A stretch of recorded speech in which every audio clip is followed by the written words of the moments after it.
Dad, hey there. Hey, Sean. Look, man, I told you the Goonies are done. Brolin sent you a cease and desist. Spielberg changed his name so you can't call him. We're done. Which is why I'm not calling about that. Oh, really? Great. What are you calling about? Encino Man? We're going to do Encino Man? How about Rudy? Let's do Rudy. No, if the people can't have football, neither should we, Sean. Neither should we. No, I was wondering what you might think about tracking down a certain group of buddies, comrades, pals. I don't know, what's another word for that? Maybe, I know, fellowship? Josh, man, you've got to be out of your mind, man. Come on.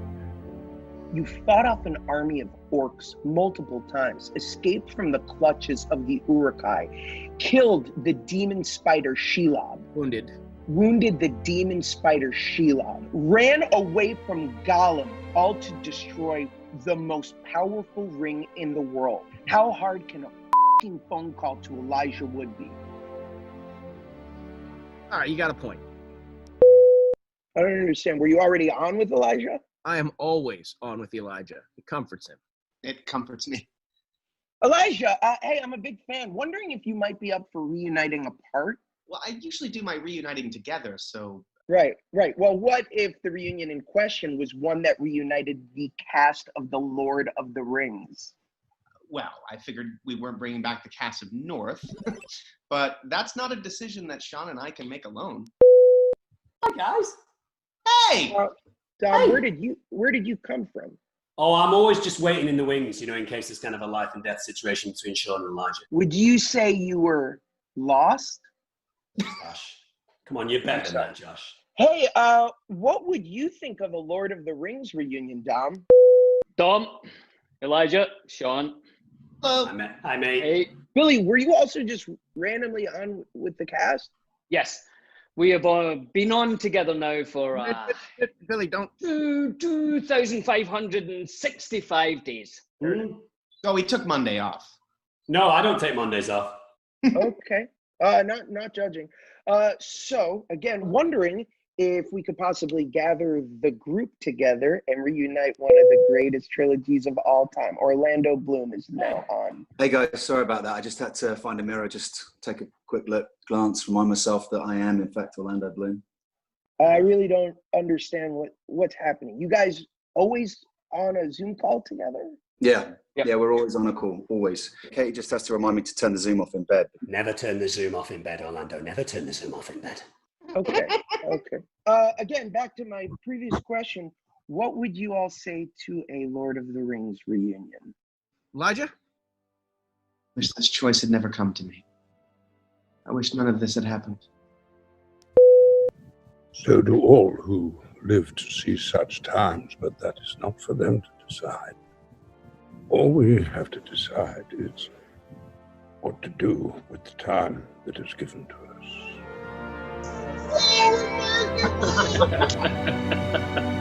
Ladies and gentlemen, I give you Elijah Wood, Sean Astin, Dominic Monaghan, Billy Boyd, Orlando Bloom, and Sir Ian McKellen, my fellowship of the ring. I remember when we all said goodbye 30 years ago that we were going to have regular reunions. Have you been having these reunions without me? No. I mean, Yes, they have. Yes and no. Let's bring on the mastermind behind the magic, one Peter Jackson. Drum roll! And hey! Is this a hallucination? I've been in a bubble. I've been in a bubble for weeks, and this is my first contact with humanity, and it's these people. Welcome, guys, to Reunited Apart.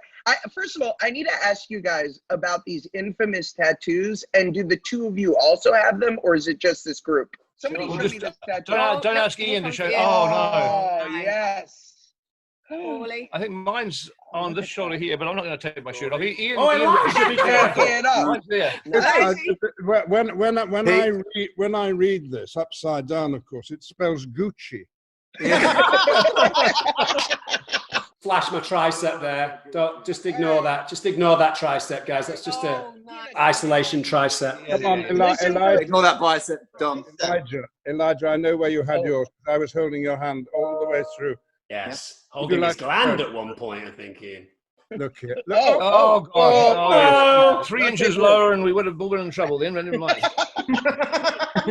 Peter and Philippa, I need to ask the two of you, how does one go about convincing a studio to make 3 massive films at once? I'm asking for a friend.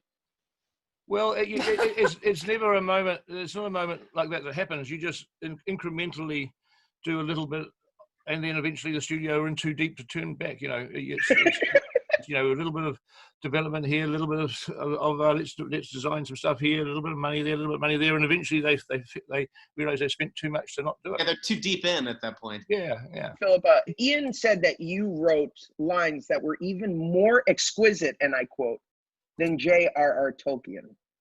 I'm a good mimic.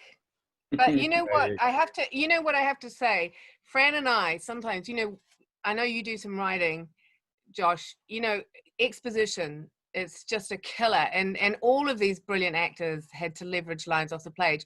And every now and then we'd get this really tricky exposition. And Fran and I would just look at each other and say, it's fine, Ian will get it off the page. I have no memory of what Tolkien wrote versus what we wrote. And occasionally I'm with these guys and I might say, God, that line, that Tolkien line, so-and-so was great that we, and then I get a little voice of Philip saying, I wrote that, So people Gandalf doesn't say, you shall not pass in the book. You shall not pass! No. Because you cannot He says you will not pass. But you know what? One of the first things I ever wrote for Fran and Pete, and I think it's why you offered me the job, was a wizard is never late, Frodo Baggins, nor is he early. He arrives precisely when he means to. Yeah, you see, so that's a Philippa line, not a Tolkien line. A wizard is never late, Frodo Baggins. Nor is he early. He arrives precisely when he means to. Obviously, everybody on my screen right now is a perfect match of talent and role. But tell me about 2 of my other favorite roles in the film. How did you come about casting both Aragorn and, of course, Gollum? Oh my God! Well, Viggo was cast at the last minute because we were going another way with Aragorn, which didn't work, and we just started shooting. And Viggo doesn't make decisions very quickly. He's somebody who, if you ask him, what time it is, you'll get the answer in the next day or two. And by that stage, it won't be the same time anymore. So he needs to think. But fortunately, his son, I believe, was a huge Tolkien fan, and when he was going, I don't know about that. I don't know. His son was saying, "Do it, Dad, do it, Dad." So Henry. I think Viggo's son Henry is the true hero of the story, not Aragorn. Let's bring on the father of Henry and the artist formerly known as Smeagol, one Viggo Mortensen and Andy Serkis. Viggo just left. Viggo is not interested in. Yeah, he's not interested. He's not quite decided if he wants to be on this call yet. So let's not. Don't put any. Hopefully, Viggo, you've got Henry there to tell you to sit down and be on the call. No, I don't have him here, unfortunately. How can you run your life without Henry? Henry convinced you to do Lord of the Rings? What? I don't understand. So you came into Lord of the Rings later than everyone else, Viggo. What was it like playing catch-up? Did everyone immediately welcome you, or were they standoffish? No. Well, I am grateful to Henry, although he is kind of a pain in the ass, so that's why I've escaped his clutches for the past couple of months.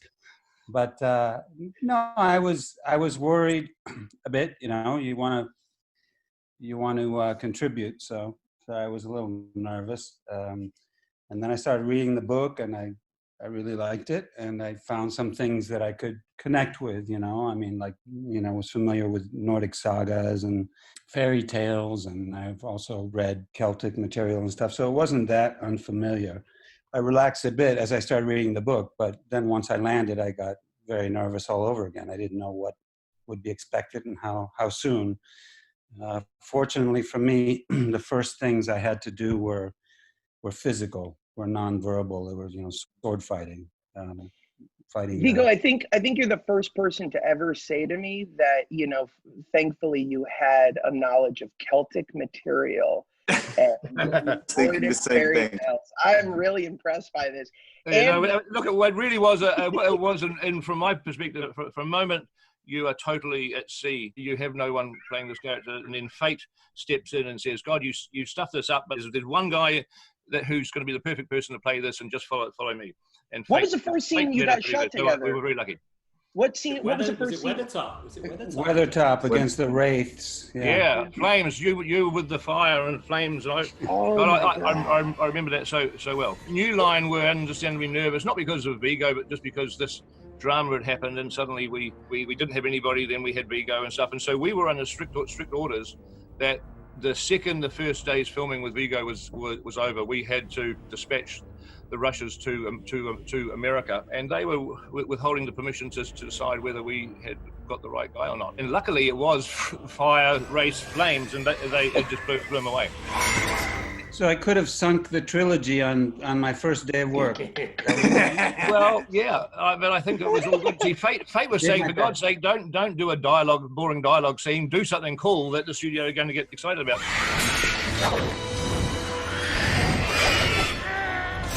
Andy's sitting there quietly waiting for his turn. Andy, tell me Andy, about creating one of the most iconic performances of all time. Well, it was an interesting one, because when I first heard from my agent this was happening, it was just like, look, Andy, they're doing this amazing kind of film of Lord of the Rings down in New Zealand, and they'd like to see you for a voice for a digital character. And I was like, a voice.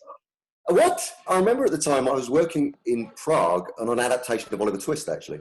And I said to this other actor I was working with, I said, I think I might be going out to New Zealand to do this character, this digital character. And he said, but is your face going to be on screen? And I said, no, it's not. And he said, mate, I wouldn't touch it with the barge pole, mate.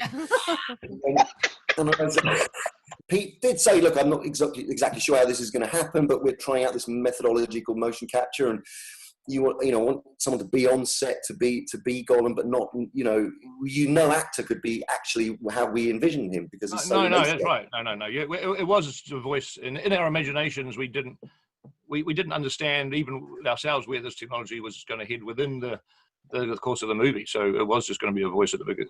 Yeah. There's every expectation that Gollum is going to be better than Jar Jar Binks, just in terms of his realism and his lip sync and everything else. I mean, we're aiming at that level. I do remember my first day on set, which is up on top of the mountain, doing one of the final scenes out of the trilogy, which of course happens, doesn't it? Some of the last scenes that you do on your first day. And I just remember Pete seeing me in my green onesie and just laughing uncontrollably, and anything that I was doing, I just thought, oh, well, he must think this is a joke, really. But I remember seeing someone, like, people walking by, and you had the onesie on with knee pads, and like, how do you communicate what sport this is? I want to ask about some of the competitive relationships in this film. Orlando, your partner in crime, Gimli, and Viggo, your rivalry with the great son of Gondor, Boromir. Can you guys tell me about those relationships? The rivalry was really good because me and John had a little bit of that bristling stuff going on between us anyway, because from what I remember, John was like very good at trying to, he's a very powerful and wonderful actor, and obviously I'd seen him in Indiana Jones and things like that as a kid, so I was but I remember him being quite strict with me and quite kind of, really? He was quite kind of kept me in check a little bit. No, my boy, no. And I'm not somebody who likes to be kept in check at the best of times. I have to say, John did have the benefit of an Easy Boy recliner. He did. That was part of his contract. Yeah. This is true. And he had it everywhere. And I remember one of our early things that we shot, we were up on, I don't know what the mountain's called, on the South Island, where we went up to shoot Where the Crows Come. And I remember that a helicopter had to take a separate ride, or it came up with all the camera equipment, this giant Easy Boy recliner that. That's a wonderful name for Orlando, Easy Boy Recliner. Please welcome to Reunited Apart Lord of the Rings edition, the final two of the Fellowship, John Rhys-Davies and Sean Bean. Oh, where are they? Oh my God. John, hello. John recently was being mute and frozen is not necessarily a disadvantage at this stage. Let's just say. John.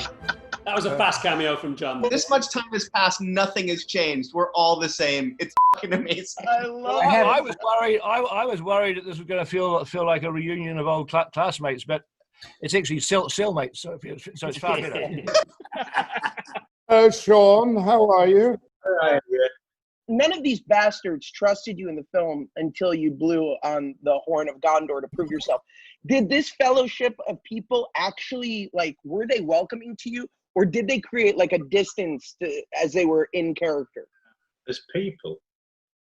I don't think no, as gases. Yeah, I think he wants a cup of tea and a biscuit is what Sean wants. Oh, Sean. Give him a cup of tea and a digestive. I love it. The first time Elijah and I met Sean was we were down in Queenstown, and there was a big flood, and they were building sets on the squash court to try and find some way to around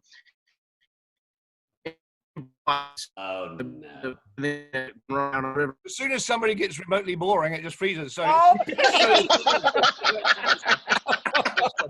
the point is, we were playing a video game, and Sean Bean's character was 006, and I shot 006 in the head on screen with a perfectly photoreal likeness of Sean, and then Sean walked right by afterwards. The best story about, I'll try and do it quickly, the best story about that flood was that everyone was driving from the top of the South Island to the bottom to shoot, and some people were flying and some people were driving, and Orlando and Sean Bean were in a car with Bridget Burke, our production coordinator, and we were checking in with them to see whereabouts they were. It's a very remote part of the country, very, very remote. But what happened is that the car that Orlando and Sean were in, they were driving over a mountain, and they come around a corner, and there's been a huge slip. The hillside's fallen down because it was torrential storm. They had to turn around to head back and do this long detour. They go around the next corner, and the landslide was in front of them then. So there'd been a landslide behind them while they were looking. And so they were now stuck between two landslides in the remotest part of New Zealand by themselves. There's an old lady living by herself in their house. So she invites them in for a cup of tea, and they end up staying with her for about three days. Is that right? It was sort of like that. It was sort of like that, Pete. What happened was we got to a gas station. They said, well, we were stuck between the two roadsides, and they said, well, we've got some lodgers accommodation, like backpackers accommodation. And the first thing Sean got was, oh, no, we got money, we can pay. So we had this one room, and I remember Sean had the bedroom. I slept on a couch with Bridget in the same room. And then the whole crazy thing about this story, though, for Sean, is that he hates to fly. Like, literally, we had to take a helicopter to get to work. And I remember sitting next to Sean in this helicopter going up over we had to go up over the Remarkables. Remember, Pete, to get to Queenstown. And his hand on my knee, I will never forget. It was like a white knuckle. It was like a proper bony white knuckling ride. It was because of that when within a week or so, we had a scene that we all had to be helicoptered up to this lake up and it was quite high in the mountains. And Sean just said, look, I can't do it. I'll come very, very early. I'll get on my gear, all my Boromir gear, and I'll start to climb, just on foot. We were flying up, and I looked down, and there's this vast cliff and the mountain, and I could see Sean like a human fly. Up a fairly vertical rock face. It was actually... One of the things I'm obsessed with about these movies is that you guys stack the first movie with all of these incredible people, and then you didn't stop there. You started to bring in even more insane talent. So I would love now to bring out Eowyn and Eomer themselves, Miranda, Otto, and Karl Urban. No, hear him!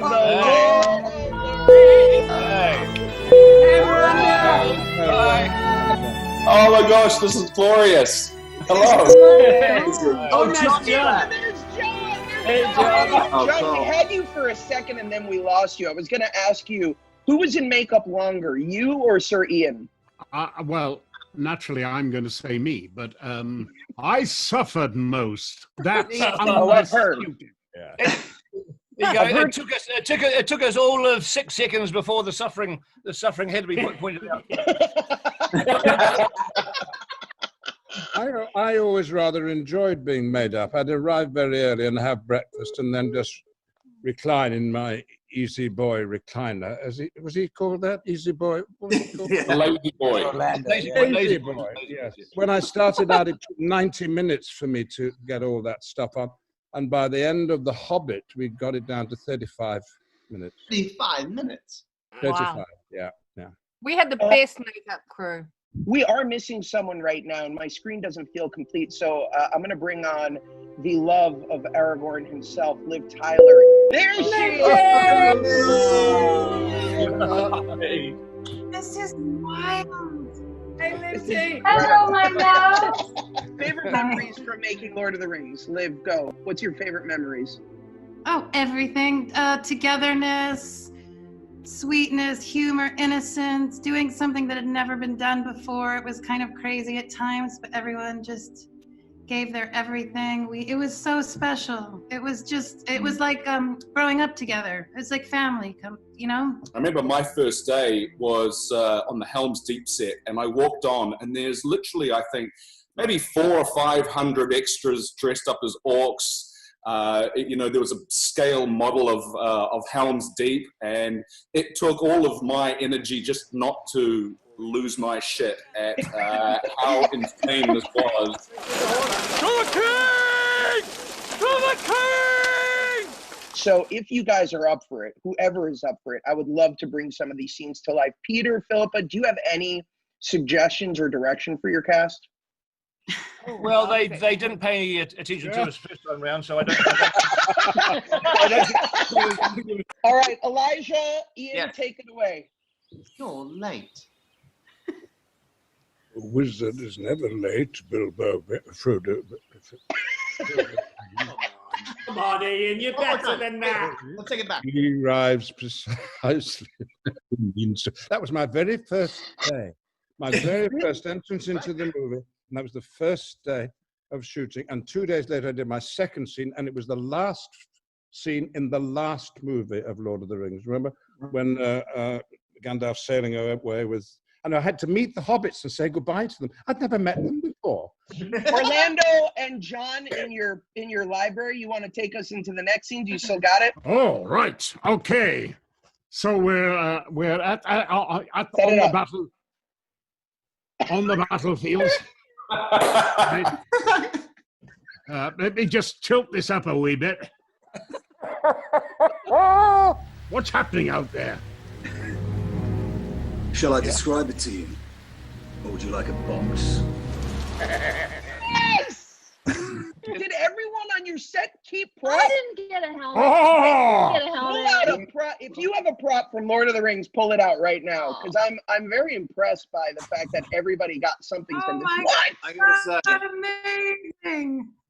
Mine's in New York. I have my sword too. That's so sweet, you guys. Peter, this is called theft.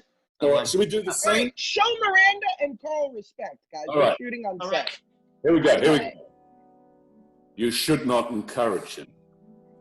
You should not doubt him. I do not doubt his heart, only the reach of his arm.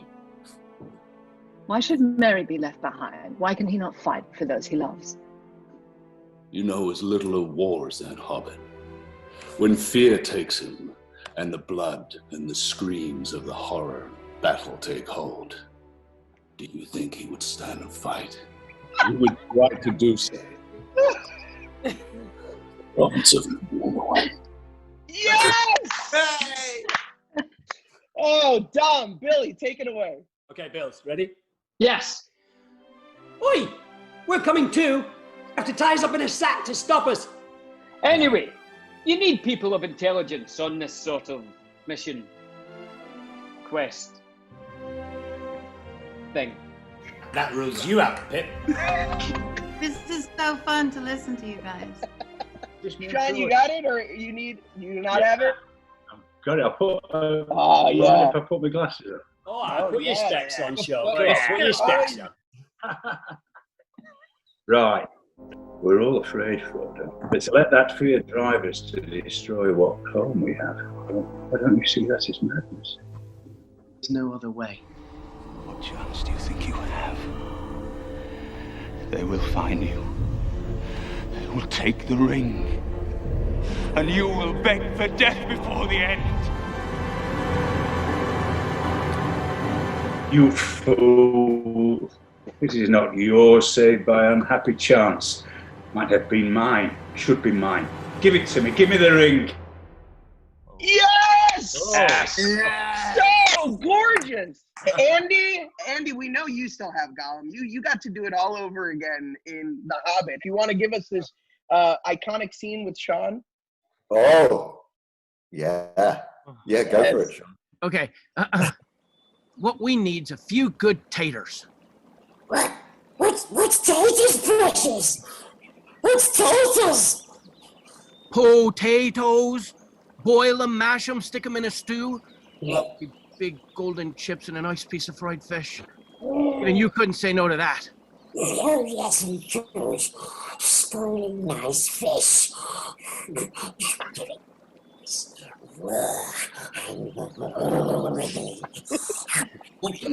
Chips. You're hopeless. Oh, so good. Can I ask a question quick, please? It's been bloody weeks of a lockdown here. I'm sure the same for you guys. And during all of that, there was only one thing that really kept me awake. Is I was just wondering, with how does social distancing work for Schmeagol and Gollum? How do they social distance? Social distancing is for Precious, who likes to drink disinfectant, Precious. Ian and John, please give me such an incredible exchange that it literally was the entire trailer to the sequel. Gandalf. Yes, that was what they used to call me. Gandalf the Gay. I am Gandalf White, and I come back to you now at the turn of the tide. The Gandalf impersonator on the net that does it just about as good as Eddie. I mean, I didn't quite know if it was Ian or the impersonator. He does it a lot better than me. Liv, you got one? Sure. Yay, Lifty! You do the first part, and I'll say my part. Give up the halfling shield. Good. If you want him, come and claim him. Oh. Yeah! Wait, and I have to do this. Raise my sword, and I say, Ninu hithaiglir lasto bethdair, rimonin bruinenda nin ulayar. And I say that a few times, but. Oh, that was incredible. By the way, how hard was it to learn Elvish for all of you? How hard was it to teach them all these languages? Well, we had this amazing dialect coach named Andrew Jack who just passed. I know. I know. Let's raise a glass. Yeah, absolutely. One of our team that got bloody killed by the virus. Terrible. If the actor can use the accent in his or her spontaneous speech, it means that it doesn't matter what's in the script, wouldn't you think? They can handle anything. They can then do anything that's thrown at them. They were amazing. It was so fun. It was like language boot camp, but I used to get the Elvish on cassette tapes with the line like that, and then they'd write it out in a way that you could, so it's sort of phonetically, so we could memorize it. And it's all stayed in my brain forever because we just learned it in a way that it kind of stuck with you. So I still remember most of my Elvish lines, but. I can still remember all my old English lines. Oh, really? Wow. Yeah, from the funeral. Do it. Give us a taste. Berlo quelm have a freoni feck and forth on sended, yen shulan singan gleomen soriende in meduselde, that Himana weareth, that his drukna dearest and Maya dearost. Amazing. Sean, you have one line in the movie that's become an internet meme. Did you know this? Which you're me? Yeah, you. Oh, yeah. Do you want me to do that one then? I've got say it for us. Remember this. One does not simply walk into Mordor. Can I just say one thing about that scene? Is that entire speech that Sean had to deliver at the Council of Elrond was written the night before, It's long, and we gave it to Sean in the morning he arrived. What Sean did, which I thought was very clever, is he got a printout of the speech taped to his knee. It was on his knee, and when he did that scene, you'll see one cannot just walk into Mordor. If you watch the scene now, you'll see every time that Sean has to check his script.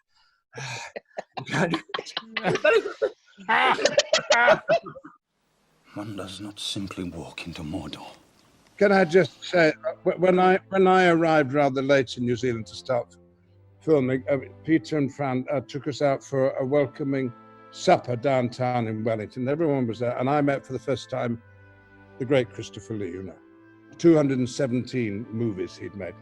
And he was next to me, and his first words to me were, "I read Lord of the Rings every year." Then with the killer, quite early on in the soup course, he turned to me and he said, "I've always thought I should play Gandalf."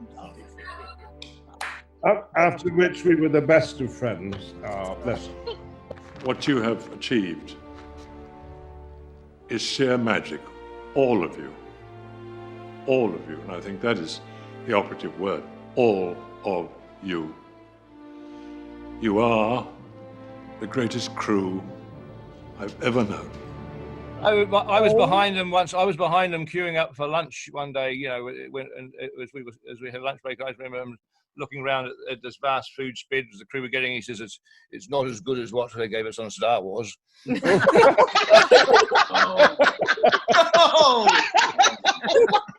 All right, Peter, let's hear your Saruman. Give it to us. Saruman. Okay, here we go. Okay.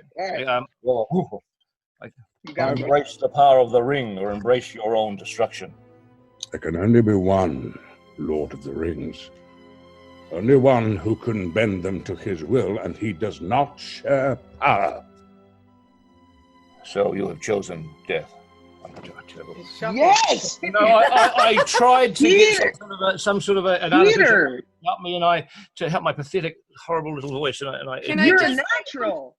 I mean, Christopher Lee had one of the most amazing natural voices, deep, sonorous, and my God, I don't think I've ever heard anyone actually come close to impersonating it. He's one of those people. I can do a good Christopher Lee.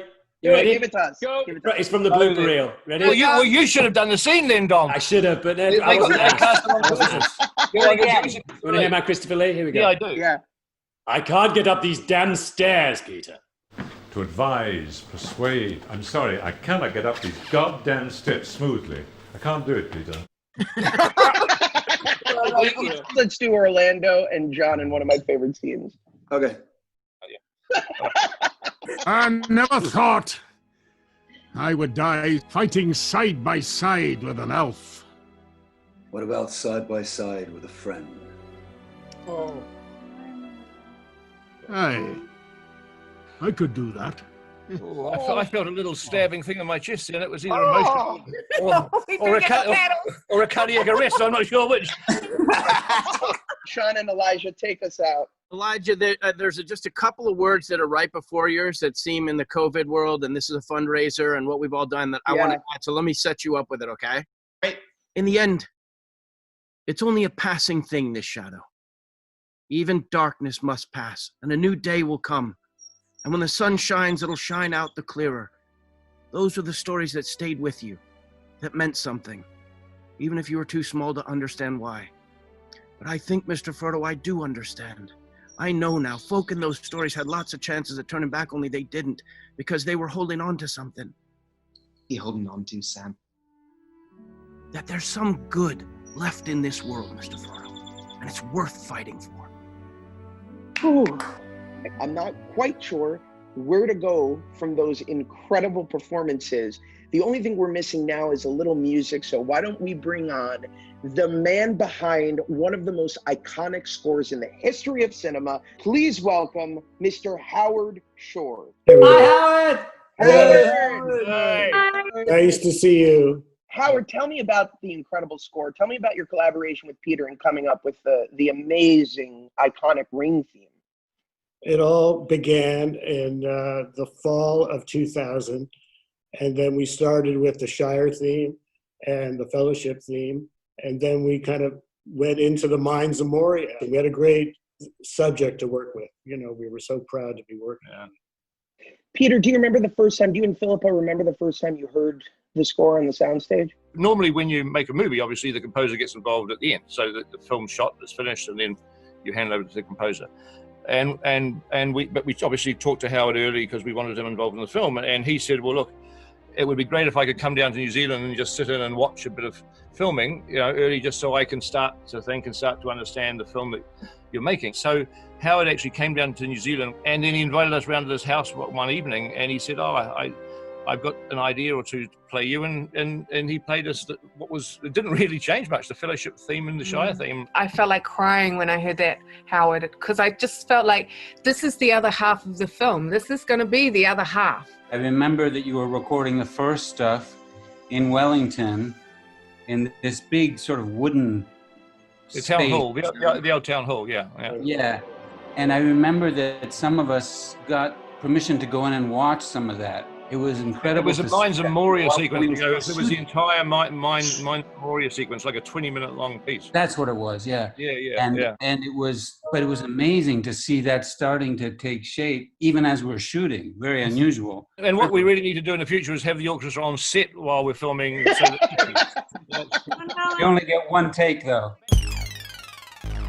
I thought I'd bring out now one of your fellow Kiwis to help me ask a couple of Lord of the Rings trivia questions. So please indulge me as I welcome to Reunited Apart Lord of the Rings edition, the brilliant director behind Thor Ragnarok and an Academy Award winner for Jojo Rabbit, Taika Waititi. Taika, welcome. Wow, what a reunion.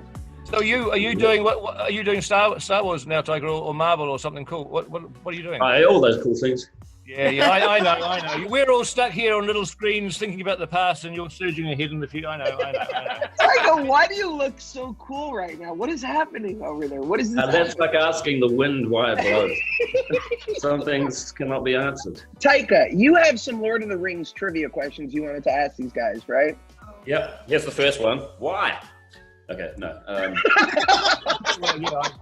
I've been asking myself that for 20 odd years. So yeah. Nobody's ever shot 3 huge movies in a row before, and I think the most interesting thing I've discovered over the last 14 months is exactly why nobody's ever done that. Now I know, and therefore I won't be doing it again. Who approached Stanley Kubrick to direct an adaptation of Lord of the Rings? Anyone know this? Paul McCartney, John Lennon, George Harrison, and Ringo Starr. The Beatles, after Hard Day's Night and Help, they had a third film in their United Artists contract, and they wanted to do Lord of the Rings. John Lennon was going to play Gollum. Paul McCartney was going to play Frodo. Ringo, Sam, and George was going to play Gandalf. And they got so serious that they actually approached J.R.R. Tolkien, who at that point still had the rights. They approached him, and Tolkien said no. Okay. Who voices the Ringwraith screams? Fran Walsh. Hey. Wow. Nice. We had 2 recorders going on our first scream, and neither one of them could take it. No, I know. It's amazing. She hits some frequency, which is really disturbing.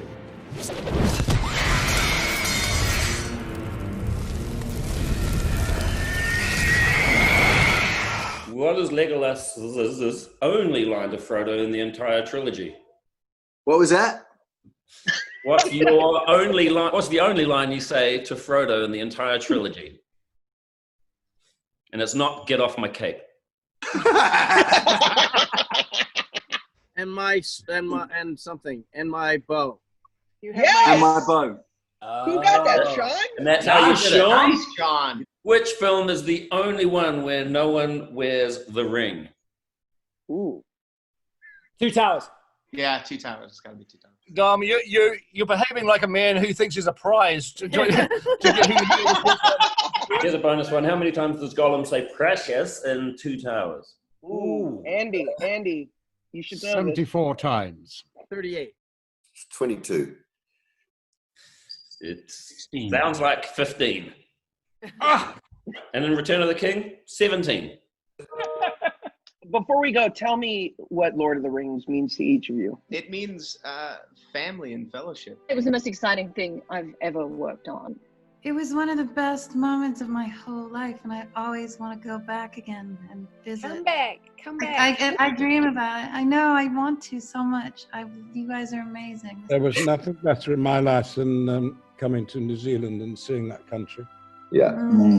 And the people. And now when I meet little kids who weren't even born when we were making the films, and I can have a relationship with them because they care about those characters, I mean, it's been an absolute blessing to me.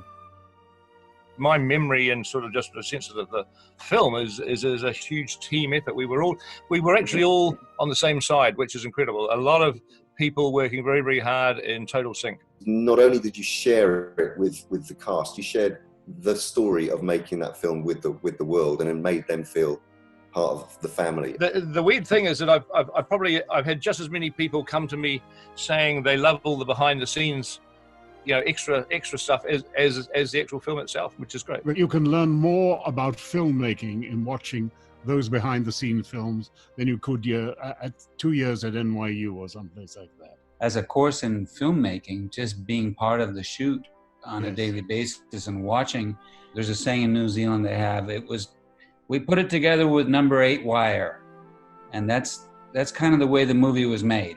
And the way Peter believes in his team of people, like the costume designer and the production people and just everyone, he believes in the people so much and gives them amazing opportunities and the giving, and it was just beautiful. It was a really whole generation of New Zealanders learned how to make movies during that. The one thing that I will say about that, and Taika will actually understand what I'm saying, is that it was it had all the trappings of a big Hollywood film, but it was shot as a Kiwi home movie. Yeah, it was an indie. It was. We shot it as a Kiwi home movie. That was the whole. I can definitely attest to that. I remember, Pete, one day we were on the Edoras set, and you came to me and said, "Listen, I feel like we need a little something here from your character," and you literally got the book out and came to this passage that was in the Two Towers where Eomer was addressing the Rohirrim, and I remember you wrote down a whole chunk of dialogue on the back of the sides and said, "Here you go, we're going to be shooting this in about 20 minutes." I couldn't believe it, and I said to you, this feels not too dissimilar to like a small independent New Zealand film. Now, to lead us out, as I always do on Reunited Apart, I love to go out with a good song. And there's no better song that I can think of for this moment than your song, Billy Boyd, from Return of the King, The Edge of Night. Home is behind, the world ahead, and there are many paths to tread, through shadow to the edge of night, until the stars are all alight. Mist and shadow, cloud and shade, all shall fade, all shall fade. Actually crying. Nice one, Bill. Bring it home, son. By the way, I almost forgot. I have one last thing for you. Ian Holm couldn't join us today, but he sent a note that I wanted to share with you all. Ian writes to all of you, "Dearest friends from the ring, I am sorry to not see you in person. I miss you all and hope your adventures are taking you to many places. I am in lockdown in my Hobbit home, or home, with all my love, Ian Holm." Right. I think I'm quite ready for another adventure.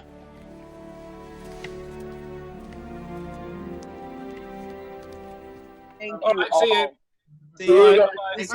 Bye. I'm gonna hug. Oh, who's going to be the last? This is like Russian roulette now. Yeah, oh, another one's gone. One's gone. Who's gonna Oh, stay on to the bitter end? Who's last? Viggo's not, Oh. by the way, Viggo is I not don't around. He's like, I'm gonna outlast Go them to your all. bottom right, Bill. Go to your bottom right. Oh, there we go. Oh, here we go. Oh, Yeah. Viggo and Sean, do you guys want to stay on and we'll have a pint together? Oh, Billy's gone. Oh, God. Oh, no. Oh, they're dropping like flies. Oh, no. Oh, God. Who's it going to be? All right, I'm going to go. I think Liv T should be the last. Because No, he I doesn't can't. want I'll be the to last. see I'm that not leaving. beautiful- Oh, don't go. See you, friends.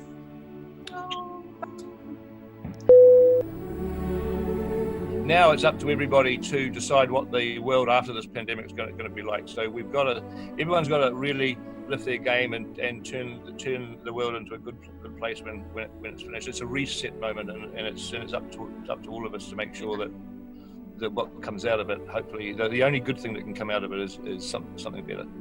Oh, cheers.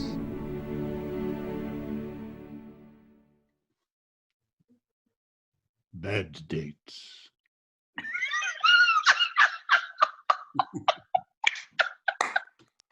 Got it. Here it is. It's taken ages. Sorry it's taken so long.